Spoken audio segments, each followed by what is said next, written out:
Open play में Barça back three में game build कर रही थी। क्रिस्टनसन, एरिक गार्सिया और जुल्स कुंडे बारसा के बैक थ्री थे। ओपन प्ले में बारसा का left back Balde continuously high push कर रहा था लेफ्ट विंग पर और उसकी वजह से बारसा को लेफ्ट विंग पर विड मिल रही थी। बारसा के लेफ्ट बैक के विंग पर वाइड रहने की वजह से बारसा का विंगर इनसाइड मूव कर रहा था और हाफ स्पेस में ऑपरेट कर रहा था। विंगर अंसु फाती के हाफ स्पेस में ऑपरेट करने की वजह से और बारसा के लेफ्ट बैक के लेफ्ट चैनल में हाई ऑपरेट करने की वजह से कादिस का राइट बैक 2 वर्सेस 1 था। बारसा की लेफ्ट हैंड साइड की और 2 वर्सेस 1 सिचुएशन, सो बारसा की लेफ्ट हैंड साइड की और ओवरलोड। कादिस के राइट बैक के सामने 2 वर्सेस 1 सिचुएशन, मतलब वो बारसा के लेफ्ट बैक या फिर बारसा के लेफ्ट फिंगर को ही कवर कर सकता था। सो जब बारसा के लेफ्ट बैक की पोजीशन हाई होती थी और बारसा के लेफ्ट फिंगर इनसाइड मूव कर रहा था, तब कादिस का राइट बैक अपनी पोजीशन हाफ स्पेस में होल्ड कर रहा था बारसा के इन्वर्टेड विंगर को कवर करने के लिए।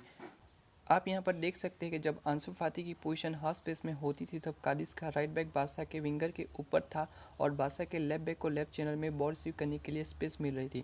नाउ ओपन प्ले में बारसा के दो मिडफील्डर फ्रैंकी डियोंग और सर्जियो रोबर्टो डीप मिडफील्ड में ऑपरेट कर रहे थे और गावी राइट हाफ स्पेस में और सेंट्रल एरियाज में एज अटैकिंग मिडफील्डर के रोल में खेल रहा था। गावी और अंसु फाती की पोजीशन हाफ स्पेस में और सेंट्रल एरियाज में और Lewandowski as a false nine और वो ऑपरेट कर रहा था बिटवीन द लाइन। आप रॉबर्ट लेवेंडोस्की को देखेंगे between the line defensive midfielder के पीछे हाफ स्पेस में और सेंट्रल एरियाज में। आप देखेंगे कि बारसा का लेफ्ट विंगर अंसु फाती कंटिन्यूसली कादिस के बैक लाइन के साथ शोल्डर टू शोल्डर खड़ा था, लेकिन वो बॉल रिसीव करने के लिए बहुत ही कम बार ड्रॉप इन कर रहा था।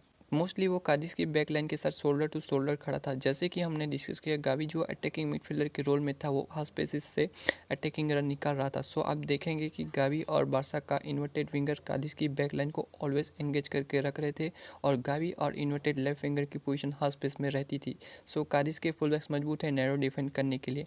ओपन प्ले में बारसा का राइट विंगर ट्रेडिशनल विंगर की तरह खेल रहा था। बारसा का राइट विंगर एक्सट्रीमली वाइड था और वाइड रहकर विड प्रोवाइड कर रहा था। गावी के राइट हाफ स्पेस से रन निकालने की वजह से कादिस के लेफ्ट बैक को गावी को कवर करना ही पड़ेगा। सो कादिस का लेफ्ट बैक गावी के रन को ट्रैक कर रहा था। सो मिडल थर्ड्स या फिर डिफेंसिव थर्ड से डायगोनल बॉल खेली जाएगी तो बारसा का राइट विंगर जो ट्रेडिशनल विंगर था वो राइट चैनल में आसानी से बॉल रिसीव कर सकता था। Now you can see here, जब मिडल थर्ड से क्रॉस फील्ड बॉल खेली जा रही थी तब बारसा का राइट विंगर फ्री है बॉल रिसीव करने के लिए। You can see here Gavi inside move कर रहा था और कादिस के लेफ्ट बैक की आइस गावी की ओर थी और गावी को ट्रैक बैक करने को देख रहा था और बारसा का राइट विंगर आसानी से डायगोनल बॉल रिसीव कर सकता था जो बारसा के लेफ्ट सेंटर बैक गार्सिया से आ रहे थे। जब बारसा का राइट विंगर बॉल रिसीव कर रहा था तब हाफ स्पेस ओपन हो रही थी क्योंकि गावी और अंसु फाती के रन्स कादिस के बैकलाइन को पीछे धकेल रहे थे और जब बॉल लेफ्ट हैंड साइड की ओर होता था तब लेफ्ट हैंड साइड पर ओवरलोड होने की वजह से कादिस के डिफेंसिव मिडफील्डर वाइड या फिर आउट ऑफ पोजीशन होते थे और राइट हाफ स्पेस ओपन हो रही थी बारसा के लिए। जब बारसा का राइट विंगर वाइट चैनल में क्रॉस फील्ड बॉल रिसीव करता था तब वो अट्रैक्ट कर रहा था कादिस के लेफ्ट बैक को और डिफेंसिव मिडफील्डर के वाइड होने से बारसा के राइट विंगर से आने वाली बॉल लेवेंडोस्की आसानी से हाफ स्पेस में बॉल रिसीव कर रहा था। डायगोनल बॉल्स खेलने से गेम डायरेक्ट हो रहा था क्योंकि डायगोनल बॉल खेलने से कादिस के defensive midfielder out of game हो रहे थे और फाइनल थर्ड में 4 वर्सेस 4 सिचुएशन बन रही थी। जैसे कि मैंने कहा था कि गावी एज अटैकिंग मिडफील्डर के रोल में खेल रहा था। सो जब मिडल थर्ड से क्रॉस फील्ड बॉल खेली जाएगी तो गावी ऑलरेडी डिफेंसिव मिडफील्डर के पीछे होता था और बारसा के राइट विंगर के बॉल रिसीव करने के बाद विद द बॉल और विदाउट द बॉल या फिर लेवा के साथ 1-2 करके इनसाइड मूव कर रहा था और ये एक्शन हो रहा था डिफेंसिव मिडफील्डर के पीछे और बारसा का लेफ्ट इन्वर्टेड विंगर जोन 14 को अटैक करने को देख रहा था जब बॉल राइट हैंड साइड पर होती थी। सो फाइनल थर्ड में नैरो 4 वर्सेस 4 कादिस की बैक लाइन और बारसा के फ्रंट फोर का सीनारियो हो रहा था और बारसा का के फैक्टर था बारसा का लेफ्ट बैक बाल्डे।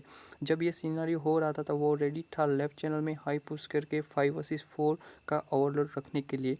बारसा के लेफ्ट बैक के हाई पुश करना इफेक्टिव था क्योंकि इस सिनेरियो में देखिए कादिस 3 वर्सेस 3 सिनेरियो का सामना कर रही थी। सो बाल्डे अगर हाफ स्पेस से पेनल्टी बॉक्स में जाएगा तो अगर राइट हैंड साइड से अर्ली क्रॉस आएगा तो अपने आप को 1 वर्सेस 0 पाएगा या फिर कादिस के राइट बैक के सामने 2 वर्सेस 1 सिचुएशन होगी क्योंकि बारसा का left finger already penalty box में है। गोल किक से बारसा कैसे स्टार्ट कर रही थी उसका कोई सिनेरियो बनता ही नहीं, क्योंकि कार्डिस गोल किक से बारसा को कोई प्रेशर अप्लाई ही नहीं कर रही थी और बारसा आसानी से डिफेंसिव थर्ड से मिडल थर्ड तक बॉल कैरी करके आगे आ रही थी। मिडल थर्ड ओपन प्ले की बात करें तो बारसा बैक थ्री में गेम बिल्ड कर रही थी कार्डिस की फ्रंट टू के सामने। बारसा की बैक थ्री के सामने कार्डिस का फ्रंट टू का प्रेस बारसा के लिए रिस्की था, क्योंकि बारसा का राइट बैक था वो जनरली अपनी नेचुरल पोजीशन पर खेल रहा था, not as a wide back और सेंटर। सो अगर बारसा के सेंटर बैक्स एक दूसरे के साथ साइड पास खेलेंगे तो बारसा के सेंटर बैक्स के सामने 1 vs 1 प्लस होगा सेंट्रल जोन में। सो यही रीज़न था कि फ्रैंकी डियोंग दोनों सेंटर बैक्स के बीच में स्लॉट इन होकर खेल रहा था और सेंट्रली 3 vs 2 सिचुएशन बना रहा था कार्डिस के फ्रंट टू के सामने।